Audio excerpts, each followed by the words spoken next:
नमस्कार, मैं हूं आपकी वास्तु सलाहकार कविता गोयल।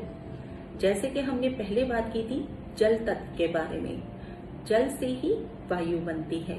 आज हम बात करते हैं वायु तत्व के बारे में। वायु तत्व है क्या?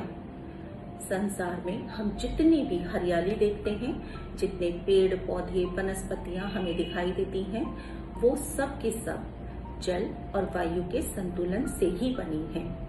जैसे जल हमें जीवन देता है, तो वायु हमें ऑक्सीजन देती है, हमारी प्राणों की रक्षा करती है। वायु का काम क्या है? वायु का काम है बहना। जिस प्रकार वायु कभी स्थिर नहीं रह सकती और हमेशा वायु चलती ही रहती है, उसी प्रकार से समाज में हमारे जो रिश्ते नाते हैं, जो मेल मिलाप है, वो सब अगर हमारी वायु की दिशा अच्छी होती है, संतुलन में होती है, तो तभी संभव हो पाते हैं। अगर हमारी वायु की दिशा का संतुलन बिगड़ जाए तो क्या होता है?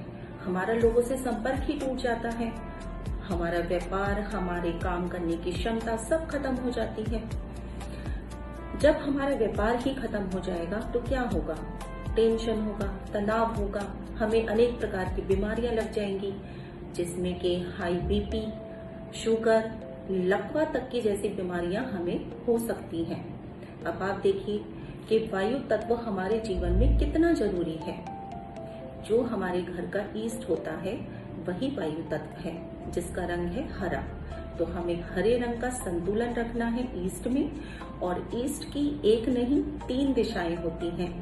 नॉर्मली हमें ईस्ट, वेस्ट, नॉर्थ, साउथ इतना ही पता होता है, मगर इतनी दिशाएं नहीं होती हैं। ईस्ट में भी 3 दिशाएं हैं।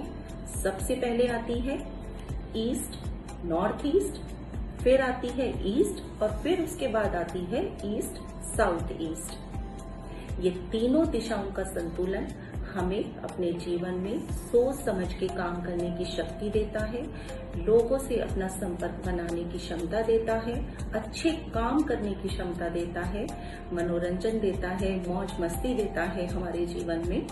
तो देखा आपने कितना जरूरी है वायु तत्व। अगले उसमें हम बात करेंगे अग्नि तत्व की। तब तक के लिए आपका बहुत बहुत आभार और धन्यवाद।